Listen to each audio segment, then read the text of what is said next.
Hello friends, मेरा नाम अंकित वर्मा है। इससे पहले आप मुझे और बहुत सारी वीडियो में देख चुके हैं जो मैंने बिजली विभाग के करप्शन और ज़्यादा राशि के बिलों के ऊपर बनाए हैं।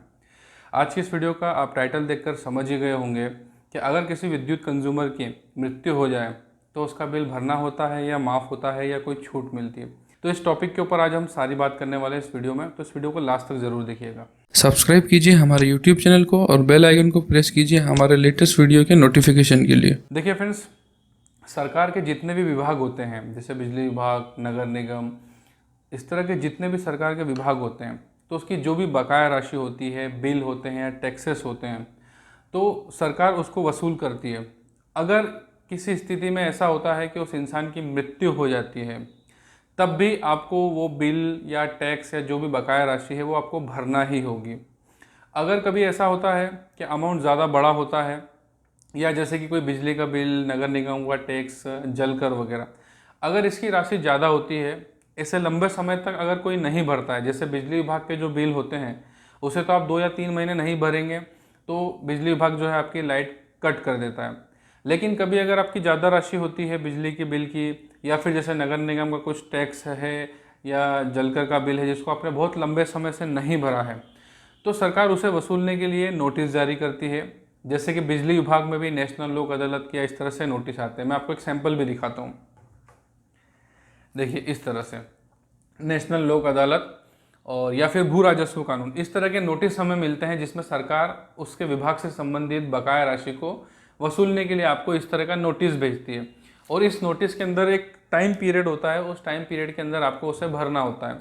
लेकिन अगर आप उसे नहीं भरते हैं तो सरकार उसके लिए फिर आपको कुर्की के नोटिस, कुर्की मतलब आपका जो बकाया राशि है उसे आपकी संपत्ति को जब्त करके उसमें से वसूल किया जाएगा। अगर कोई राशि बचती है तो वो आपको वापस देती है, अगर नहीं बचती है तो उसे पूरी तरह से जब्त कर लिया जाता है।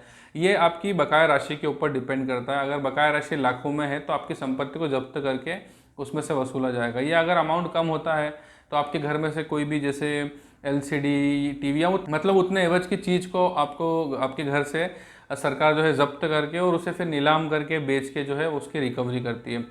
और जैसे बिजली विभाग की अगर हम बात करें, बिजली विभाग में बहुत सी बार ऐसा होता है जैसे कि कोई किसी इंसान की मृत्यु हो जाती है तो उनके बच्चे या फिर उनके जो वारिस होते हैं, बहुत सी बार उन्हें ऐसा लगता है कि हमें बिल नहीं भरना होगा या सरकार हमें इसमें छूट देगी।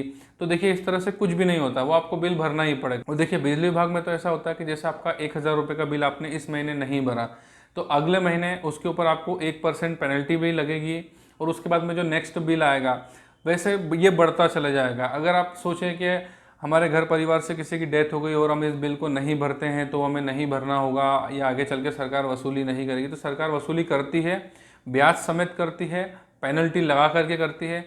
ये राशि जैसे ही आपकी ज़्यादा बढ़ जाएगी तो आपका कुर्की का नोटिस, मतलब जो संपत्ति जब्त करने का होता है, वो निकल जाता है। तो देखिए जो सरकार का बकाया राशि होती है अगर वो ज़्यादा हो जाती है और अगर आप तय सीमा में उस पैसे को नहीं भरते हैं तो उसकी वसूली के लिए फिर तहसीलदार आपके घर पर आते हैं, जो कि फिर कुर्की के नोटिस जो होते हैं उसके थ्रू आपके यहाँ से वो रिकवरी करते हैं। चाहे किसी चीज़ को उठा करके ले आते हैं, चल संपत्ति जैसे बाइक वगैरह, एलसीडी, फ्रिज, जो भी आपके घर में होता है, जितना उनका बकाया होता है। अगर राशि ज़्यादा होती है तो आपकी संपत्ति को जब्त करके उसे नीलाम किया जाता है, फिर उसके बाद में उसे वसूल किया जाता है। अगर अमाउंट कुछ बचता है तो उन्हें वापस दिया जाता है, अगर नहीं बचता है तो नहीं दिया जाता है। तो इस तरह से सरकार अपने सभी बकाया राशि की, बिल की, टैक्स की या नलकर जो भी होता है, उन सभी बकाया राशि को वसूलती है। ऐसा बिल्कुल भी ना सोचें आप कि उस इंसान की मृत्यु हो गई है तो सरकार नहीं लेगी। और बिजली का बिल तो देखिए ऐसा होता है कि अगर किसी घर का कोई मुखिया, अगर उसकी मृत्यु हो चुकी है और वहाँ पर हज़ारों लाखों रुपए का बकाया है तो वो उनके वारिस को देना होगा। अगर वो वारिस नहीं देते हैं या फिर ये सोचते हैं कि हम घर बेच देंगे तो हमें नहीं देना होगा, तो जो भी उस घर को खरीदेगा उसे वो बकाया राशि भरना होगी। और इस टॉपिक के ऊपर पहले भी हम बहुत सारे वीडियोस बना चुके हैं कि बिजली विभाग का बकाया अगर होता है तो आप ना नया कनेक्शन ले सकते हैं, और अगर आप घर को बेच भी देते हैं तो जो उस घर को खरीदेगा उसे वो सारा बिल को जो है पे करना होगा, उसके बाद ही वो बिजली यूज़ कर सकता है। अगर आपने घर बेच भी दिया है, जिस भी पर्सन ने उस घर को खरीदा है, और पहले का अगर मालिक का कुछ बकाया राशि होगा तो वो उस खरीदे हुए इंसान जिसने उस मकान को, घर को खरीदा है, उसे वो भरना होगा। इसे भरना ही होता है, इससे आप बच नहीं सकते हैं। अगर हम बात करें छूट की, तो छूट मिलना बहुत ही मुश्किल है। हाँ, आप एक काम ये ज़रूर कर सकते हैं कि जो महीने 1.5 महीने के अंदर जो लोक अदालत लगती है, उस लोक अदालत में जाकर के आप इसके अंदर कुछ रियायत ले सकते हैं। लेकिन ऐसा नहीं है कि आपकी पूरी राशि, पूरा बकाया माफ़ हो जाएगा या आपको उस इंसान की मृत्यु होने के बाद नहीं भरना, तो ऐसा नहीं होता है। ये आपको भरना ही पड़ेगा, किसी भी कंडीशन में भरना होगा, ब्याज समेत, पेनल्टी समेत सरकार इसे वसूलती है। तो जितना हो सके उतना जल्दी आप भरें इसे, नहीं तो सरकार इसकी वसूली के लिए कुर्की का नोटिस, मतलब जब्त करने का नोटिस निकालती है।